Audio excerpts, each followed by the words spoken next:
ассалому алайкум бинандагони гиромӣ, барномаи телевизиони ахборро мустақиман аз телевизиони Тоҷикистон манзури шумо мегардонем. Дар студия бо шумо Сулаймон Исломиддин. Истиқлолият рамзи соҳибдавлатӣ, саодати миллат, бузургтарин сармояи миллати кӯҳанбунёди тоҷик ба ҳисоб меравад. Маҳз бо шарофати истиқлолияти давлатӣ дар ҷумҳурии Тоҷикистон рушди минбаъдаи сиёсиву иқтисодии иҷтимоӣ таъмин гардида, дар ҳама соҳаҳо муваффақиятҳои бузург ба даст оварда шуд. Имрӯз бо шарофати истиқлолияти давлатии Тоҷикистон ба сӯи дастовардҳои бузурги бештар устуворона қадам мегузорад ва дар таъмини зиндагии шоиставу бо саодати мардум муваффақ мегардад. شهری همکارانیم. استقلالیت زمان بازسازی وسعت کارهای آبادانی و رشد تمام ساحه‌های حیاتاً مهم. 9 سپتامبر سال 2019 از روز به دست آوردن استقلالیت دولتی در جمهوری تاجیکستان 28 سال پر می شود. کارشناسان تاکید می دارند که استقلالیت زمینه‌های رشد استوار دولتداری تاجیکستان معاصر را گذاشت و امروز مردم سربلند تاجیک در فضای آزاد و آباد به سر میبرند. در ظرف 28 سال صاحب استقلالی تاجیکستان توانست به پیشروی‌های نظررس در سمت 3 هدف استراتژی رسیدن به استقلالیت انرژتیکی، رهایی از بنبست کمونیکاسیونی و تامین امنیت عضوقواری نویل گردد. ملت تاجیک و مردم تاجیکستان از آن فرزانه مردمانی هستند که نصیب دولتداری و نصیب استقلالیت بر نسل ما رسیده است. در این روزها ما از نعمت‌ها و اون دستاوردهایی که در زمان استقلالیت مردم تاجیکستان صاحب گشت با افتخار میتونیم یاد کنیم. پیش از همه این داشتن دولتداری خود و این دولتداری که ما را همچون شهروند این کشور در تمام دنیا میشناسند و ما هم خود را همچون ملت تاجیک و مردم تاجیکستان، شهروند تاجیکستان میتوانیم معرفی کنیم.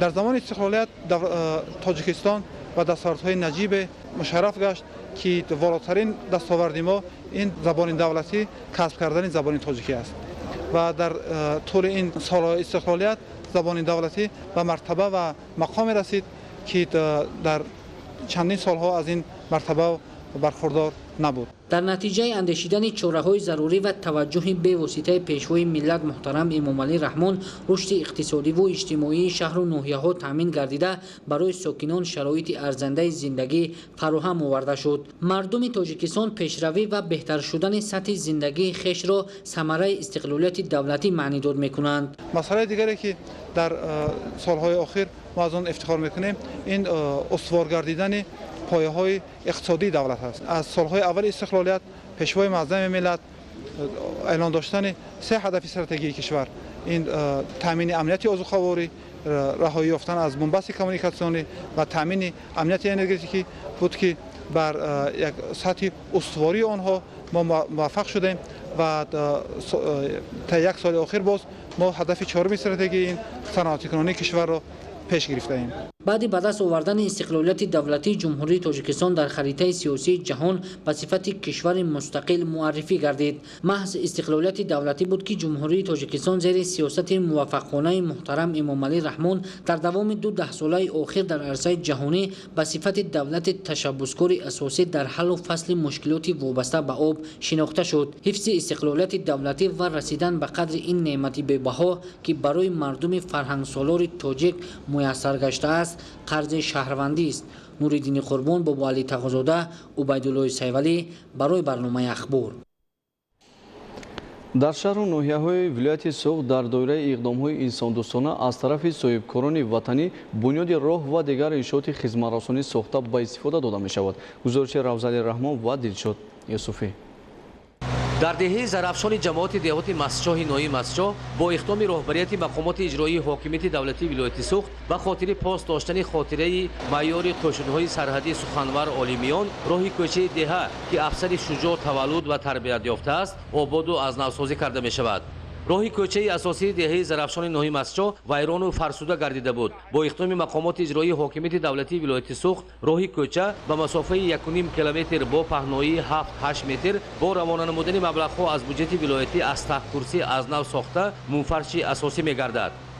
این اقدام برای رشد دهات، برای ترقی مدنیت آبادانی دهات خیلی مهم است. خدا کند که این اقدام ها در سرتاسر وطنمان در سرتاسر ولایت سوخت باز ادامه یابد. کارهایی که سازندگی آبادانی هست به پیشواز جشن 30 سالگی استقلالیت ملی روانه میکنیم و مردم باز تیار است که به این جشنواره ها کارهای آبادانی را دوام دهند. چنین اقدام را اشخاص سخاوتپیشه در جماعت دهاتی لاهوتی در دهه جهانزیب پیشه نموده عملهای خیر و ثواب را انجام میدهند.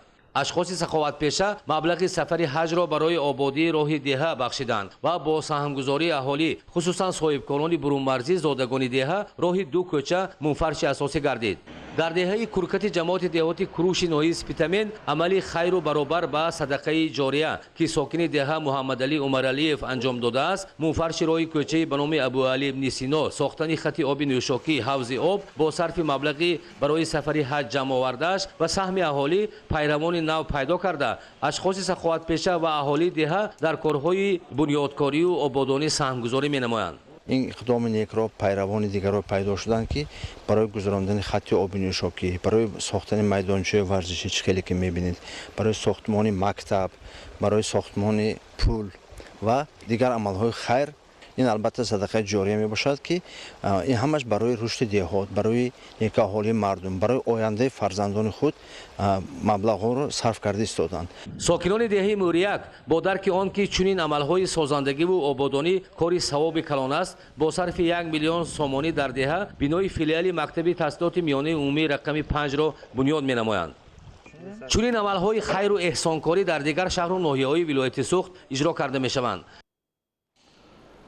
در دهات مهنت‌آباد ناحیه میر سعید علی حمدانی با استقبال 30 سالگی استقلالات دولتی جمهوری تاجیکستان منفرش‌نمایی بیش از 6 کیلومتر راه با نقشه گرفته شده تا امروز قریب در 2 کیلومتر راه کارهای نوسازی انجام یافته است. گزارش همکاران ما در دایره اجرای عملی اکسیای حزبی یکجای حل میکنیم در تشکیلات ابتدایی حزبی گلستان جماعت دهات مهنت‌آباد با اشتراک کارمندان مسئول کمیته اجرایی حزب خلقی دموکراتی تاجیکستان در ناحیه میر سعید علی حمدانی کارهای سازندگی اوج و وسعت تازه میگیرد. از جانب اعضایان، جانبداران و فعالان حزب خلقی دموکراتی تاجیکستان منفرش‌کنی راه دهه گلستان تا دهه مهنت‌آباد آغاز گردید.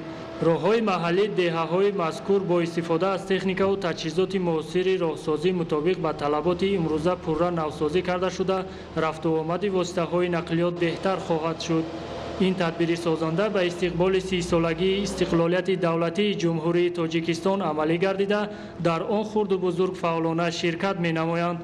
کارهای آبادانی با جانبداری از سیاست سازنده رهبریت دولت و حکومت مملکت در حدود دهات ناحیه میر سعید علی حمدانی وسعت می‌یابد. در ارتباط با سالهای رشد دهات، سیاحی و هنرهای مردمی در برابر نوسازی راه‌های محلی ده‌ها انشاءات تعییناتی گوناگون بنیاد کرده شده برای ساکنان شرایط مساعد فراهم می‌گردد. از دهه دوستی جماعت دهاتی مهنت‌آباد سر کرده تا دهه گل‌آباد در نظر است که زیاده از 6.5 کیلومتر را منفرش کرده می شود و این چنین در دهه حسن‌آباد جماعت دهاتی مهنت‌آباد قبورهای آبگذرانی گذرانده شده است که در نظر است که در روزهای نزدیک با آب با صفت آشامیدنی تامین کرده می شود. نوسازی راه‌های محلی با استفاده از شرایط و امکانات موجوده در دهات ناحیه ادامه یافته باز ده‌ها کیلومتر راه‌ها منفرش کرده می شود. تا امروز با مساعدت و شرکت فعالانه جانبداران و کارمندان مسئول کمیته اجرایی حزب خلقی دموکراتی تاجیکستان در ناحیه میر سعید علی حمدانی 68 کیلومتر راه‌های محلی نوسازی کرده شده با 13 مؤسسه تحصیلات میانه عمومی برای تعمیر جاری مصالح ساختمانی دسترس نمودند. برنامه تلویزیونی اخبار رو ادامه می‌دهیم. دوام چند روز است که در مملکت از جمله در شهر دوشنبه در برابر گرمی هوا همزمان چنگ و غبار است که با خروج اکثر بیماری‌ها آورده می‌رساند. نفران گرفتار بیماری دل، دیابت قند و دیق نفس در این شب و روز چیکار باید کنند؟ گزارش عبدالحمید نظیر. متخصصان соҳаи тиб мегӯянд агар нафароне ки ба бемориҳои қалб, диққи нафас ва диабети қанду дигар бемориҳои ба ин монанд гирифторанд аз гаштугузор дар ҳавои гарм ва чангу ғубор худдорӣ кунанд, зеро таъсири манфии чунин ҳаво ба хуруҷи ин бемориҳо боис мегардад. имсол дар тоҷикистони офтоброяи мо гармӣ аз меъёри муқаррарӣ баланд шуда истодааст. ҳаво ҳам гарм аст, ҳам ғуборолуд аст. аз ҳамин лиҳоз бемориҳои дилу рагҳои хунгард, бемориҳои диабети қанд ва давраи субкомпенсатсия ва бемориҳои диққи нафас, инчунин бемориҳои сироятии шадиди рӯдаи меъда авҷ мегирад. ҳолати ба амаломада бештар таъсири худро ба кӯдакон ва пиронсолон мерасонад. аз ин рӯ ин қишри ҷомеаро зарур аст ки дар ҳолати эҳсоси нохушӣ вобаста ба саломатӣ сари вақт ба табибон муроҷиат намоянд ва аз натиҷаҳои нохуби ин бемориҳо пешгирӣ кунанд. бештар ба мо муроҷиат мекунанд кӯдакони то синни 5 сола ва одамони синни соли калонсол, яъне ки аз 50-60 сола боло. дар баробари нафарони гирифтори бемориҳои мазкур ҳамзамон шахсони солим агар эҳтиёткор набошанд метавонанд ба ҳар гуна бемориҳои сироятӣ гирифтор шаванд. масалан нӯшидани обҳои ташнашикан ки имрӯзҳо дар аксар бозору марказҳои савдо дар ҳолати ғайрисанитарӣ ва зери офтоби сӯзон ба фурӯш гузошта шуданд метавонанд ба авҷ гирифтани бемориҳои гуногун боис гардад. аз ин рӯ ҳарчи бештар нӯшидани оби ҷӯшонидашударо дар чунин ҳавои гарму чангу ғубор мутахассисони соҳаи тиб дар бештари бемориҳои сироятӣ аз манфиат холӣ намедонанд. агар имрӯз ҳаво дар шаҳри душанбе камабри бебориш асту гармии ҳаво рӯзона 35-37 дараҷаро ташкил медиҳад ва вазиши чангу ғубор боқӣ монда, нафарони гирифтори бемориҳои қалб, диабети қанд ва диққи нафасро зарур аст ки эҳтиёткор бошанд ва безарурат гаштугузор накунанд, зеро дар урфият мегӯянд пешгирӣ аз табобат афзалтар аст. абдулҳамиди назир, меҳрӯзи ҷумъа, неқадами нуралӣ, ахбор. дар ҷумҳурии тоҷикистон бо мақсади пешгирӣ аз паҳншавии бемории вируси норасоии масъулияти одам барномаҳои мушаххас амалӣ намуда, ҳамчунин байни аҳолӣ корҳои таблиғотӣ гузаронида мешавад. айни замон дар тоҷикистон 43 маркази пешгирӣ ва мубориза бар зидди вируси норасоии масъулияти одам фаъолият доранд. гузориши навбатӣ доир ба омилҳои пайдоиш ва пешгирии ин беморӣ омода шудааст. дар ҷумҳурии тоҷикистон аз соли 1991 бемории вируси норасоии маснунияти одам ба қайд гирифта шудааст. зиёда аз 11 000 нафар аз соли 1991 то 30 июни соли 2019 ба қайд гирифта шуд ва 3000 нафар аз ин сироят ва аз сабабҳои гуногуни дигар фавтиданд ва айни замон 8308 нафар шахсони бо ин вирус зиндагӣ кунанда дар ҷумҳурии тоҷикистон ба қайд гирифта шуданд. сирояти вируси норасоии маснунияти одам имрӯз дар ҳамаи минтақаҳои ҷумҳурӣ ба мушоҳида мерасад. бемории вируси норасоии маснунияти одам бемории музмин буда танҳо аз шахси сироятшуда ба одами солим мегузарад. мутахассисон муайян карданд ки ин беморӣ ҳангоми истифодаи сӯзандоруҳои яккаратаи тамиз нашуда, алоқаи ҷинсии беҳимоя ва аз моддари сироятшуда ҳангоми ҳомиладорӣ, таваллуд ва ширмакунӣ ба тифл метавонад гузарад. бештар нашъамандон асоси ин сироятро ташкил медоданд. зиёда аз 70 то 80% шахсоне ки мо ҳамасола ба қайд мегирифтем аз байни нашъамандон буданд. аз рӯи маълумотҳои омории шахсони осебпазир ҳамон нафароне ҳастанд ки моддаҳои нашаоварро истифода мекунанд, муҳоҷирони меҳнатӣ ва нафароне ки ба шаҳвати тиҷоратӣ машғуланд ва ба инҳо занҳое дохил мешаванд ки ҳамхобаҳои худро тез иваз мекунанд. ин гурӯҳҳо нафароне мебошанд ки хатари сирояти вируси норасоии маснунияти одам дар онҳо бениҳоят зиёд аст.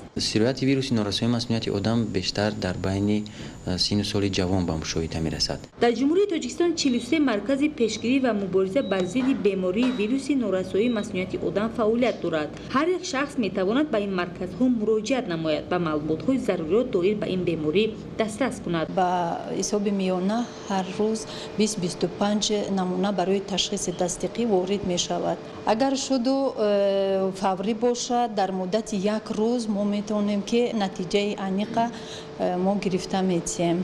дар ҳолате ки фаврӣ набошад, умуман мо дар муддати 5 рӯз метавонем ки ташхиси тасдиқира ба муроҷиаткунанда ба беҳмор расонда метиҳем. 3 моҳ пеш ман рафтори хатарнок доштам ва امروز با مرکز وینیمیو مراجعت کردم که تا اینکه از تشخیص وینیمیو گذرم و از تشخیص گذشتم نتیجه تشخیص رو منفی گفته به من خبر دادند. табобати сироят ёфтагони вируси норасоии масмунияти одам сол аз сол беҳтар шуда истодааст ва агар ки дар 6 моҳи соли 2019 гирем зиёда аз 77% шахсоне ки бо ин вирус зиндагӣ мекунанд табобатро идома дода истодаанд. бо дастгирии ҳукумати ҷумҳурии тоҷикистон вазорати тандурустӣ ва ҳифзи иҷтимоӣ ва хазинаи ҷаҳонӣ дорувориҳои зидди вирусӣ ба таври ройгон ба ҷумҳурӣ ворид мешаванд. ин мавод ба нафароне ки хоҳиши табобатро доранд ройгон тақсим мешаванд. ҳар нафаре ки гирифтори бемории вируси норасоии маснуияти одам аст метавонад аз ин хизматрасонӣ истифода барад. исбот шудааст ки нафаре ки аз ин табобатҳо истифода мебарад яъне ки ҳамчун сарчашмаи беморӣ буда наметавонад, яъне дигаронро сироят карда наметавонад ва ҳамзамон ҳам солимии худро нигоҳ медорад ва ҳам дарозумрии худро яъне ки таъмин месозад. ба гуфтаи мутахассисони соҳаи тиб сатҳи иттилоотонии ҷавонон бояд дар ин самт хеле баланд бардошта шавад, зеро на ҳама доир ба бемории вируси норасоии масмунияти одам маълумоти мукаммал доранд. сохтмони навбатӣ аввали канали камчароғи ноҳияи рашт дар масофаи 6 километр дар арафаи анҷомёбӣ қарор дорад. канали мазкур дар баландии 2800 метр аз сатҳи баҳр ҷойгир буда асосҳои маблағҳои барои сафари ҳаҷ пасандознамудаи шахсони саховатманд ва саҳми аҳолӣ бунёд карда мешавад. гузориши Дигули Маҳмуд аз ноҳияи рашт. сохтмони навбати аввали канали мардумии камчароғи ноҳияи рашт ба масофаи 6 километр худ таҷассумгари раванди корҳои ободонӣ дар партави нақшаи чорабиниҳо бахшида ба истиқболи ҷашни сисолагии истиқлолияти давлатии ҷумҳурии тоҷикистон ба шумор рафта, иншооти ҳаётан муҳими хоҷагии халқ бо ташаббуси шахсони саховатманду хайрхоҳ ва маблағҳои барои ҳаҷ пешбинишудаи мардуми ҷамоати деҳоти қалъаи сурх марҳила ба марҳила бунёд шуда истодааст. зеро мушкилоти нарасидани оби полезӣ солҳо боз ба рушди соҳаи кишоварзӣ аз ҷумла афзоиши майдони боғу картошка ва истеҳсоли маҳсулот ки асоси зиндагии мардуми ҷамоати деҳоти қалъаи сурх ба шумор меравад монеа эҷод мекард. инак соҳибкорони саховатманду хайрхоҳ аз ҳисоби маблағҳои барои ҳаҷ ҷамъовардаашон тасмим гирифтанд то дастаҷамона мушкилоти мавҷударо ҳал намуда сохтмони навбати аввали каналро то ҷашни 28-солагии истиқлолияти давлатии кишвари азизамон пурра ба анҷом расонанд. сарбанди асосии канали камчароғ аз сатҳи баҳр дар баландии зиёда аз 2800 метр ҷойгир буда то ҳамин давра бо анҷоми корҳои сохтмонӣ дар масофаи қариб 4 километр об оварда шудааст то қисмати корҳои боқимонда пурра ба охир расонида шавад. дар навбати аввал бо анҷоми корҳои сохтмонӣ дар канали камчароғ шароит муҳайё мегардад то зиёда аз 200 гектар заминҳои ташналаби ҳудуди ҷамоати деҳоти қалъаи сурх бо оби полезӣ пурра таъмин карда шавад. ба гуфти сокинон маҳз ваҳдату якдигарфаҳмӣ боиси он шуд ки мардум дастаҷамона ин амали хайрро ба хотири ободонии деҳот ва афзоиши майдони кишту истеҳсоли маҳсулоти кишоварзӣ анҷом дода истоданд. Идигули Маҳмуд, Додарҷони Мирзозода, барои барномаи ахбор аз ноҳияи рашт.